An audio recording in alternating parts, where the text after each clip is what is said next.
Depuis la survenance de cette situation malencontreuse entre l'honorable Sojinu Michel, qui est un ami, un frère, avec qui, je l'avoue, j'ai une certaine complicité, et complicité positive. Je ne suis pas intervenu malgré toutes les interpellations. Pour une bonne action, il faut bien choisir le temps et il faut bien choisir le lieu. Ma présente intervention s'inscrit dans la ligne droite de la troisième sortie de mon ami Michel Sojinu. Apparemment, des 28 députés ou des 27 députés restants, je parais pratiquement le seul avec qui, depuis la survenance de cette situation, l'honorable Sojinu parle. C'est vrai, c'est lui qui décide de m'appeler. Quand il ouvre le téléphone et qu'il me parle, après nos échanges, le téléphone est fermé. Même si j'ai des compléments d'information à lui donner pour qu'il revoie cette situation, cette attitude, je n'ai plus la possibilité. J'ai fait beaucoup de propositions à mon frère. Quand nous sommes dans une organisation où la démocratie règne, comme cela se doit, je crois que le droit à la réflexion, le droit à la préférence n'est pas supprimé. Et nous avons joui de ce droit-là en développant, nous, notre intention, en préférant que le choix du prochain candidat titulaire du duo du parti soit porté sur un camarade, un collègue à nous tous. Dans une formation politique, vous avez manifesté votre affection, votre désir pour un choix. Lorsque le choix est désormais porté sur un autre et qui se trouve être le choix du parti, qu'est-ce qu'on fait? Eh bien, on se rallie. On se rallie et on range les haches de guerre.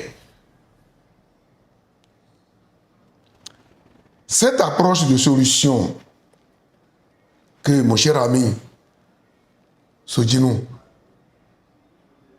mon frère, cette approche de solution que tu as commencé par brandir, j'ai été catégoriquement contre. Et pourquoi? Parce que cette approche de solution, aujourd'hui que tu exhibes, ne pénalise pas seulement ceux que tu penses être, qui sont à l'origine de notre situation, aussi bien dans le département qu'au niveau du parti, mais toute une nation, tout un peuple. Et devant un peuple, l'individu disparaît. Au pays des cas, j'ai demandé alors que tu t'abstiennes. Nous avons beaucoup échangé. Et dans mes propositions, tu n'es pas choqué. Je n'ai jamais pensé que tu pourrais pousser jusqu'à ce point. Ta témérité. Je respecte ta décision. Mais j'ai attiré ton attention sur les risques de ta décision. Et que je ne pourrais pas être avec toi et te pousser à supporter parce que la charge sera trop lourde, j'ai estimé. Ça fait 10 ans que ce peuple est en train de souffrir. de souffrir le martyre. Ça fait 10 ans que nous avons le pouvoir en place à décider d'envoyer nos compatriotes injustement en prison. Ça fait 10 ans que nos compatriotes sont en exil injustement. Ça fait 10 ans que nos pauvres populations, nos pauvres paysans travaillent et ne vivent plus du fruit de leur travail. Il y a suicide, il y a noyade, il y a pendaison. J'ai dit, tu ne porteras pas sur ta conscience la mort d'aucun Béninois. Et que là où tu tiens à aller là, je ne souhaite pas que la vie d'un seul Béninois soit mise en péril du tout fait. Je crois que j'ai insisté au point même de paraître dérangeant à tes yeux, chiant. Et j'ai accepté parce que je ne peux pas cautionner ce qui se prépare là. Mais ce qui a motivé cette intervention de ma part, c'est ta troisième sortie que tu viens de faire. Cette troisième sortie, mon cher Michel, je suis dérangé. Là-dedans, tu as parlé de la falsification de ton document. Je suis un peu peiné de t'entendre le dire.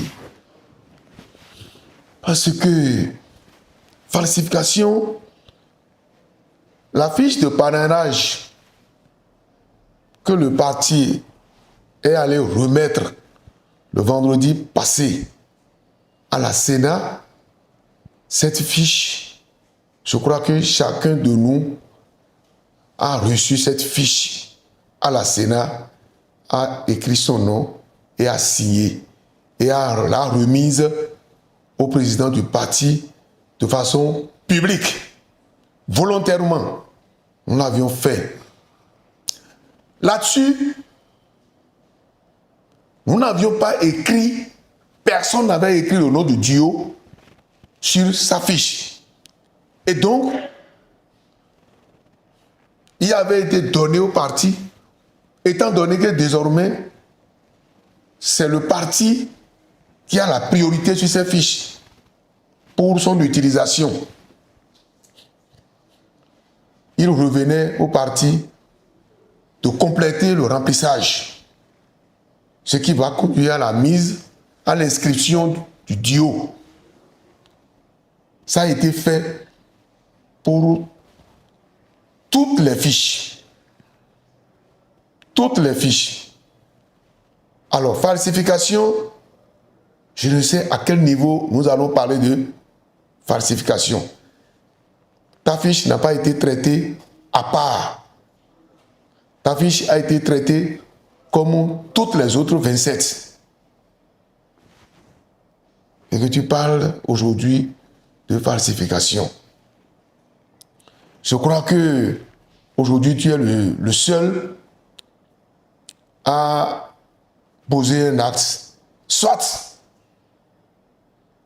ça va conduire le Bénin à être à genoux encore pendant des années, et ça c'est grave, ou tu délivres ta nation.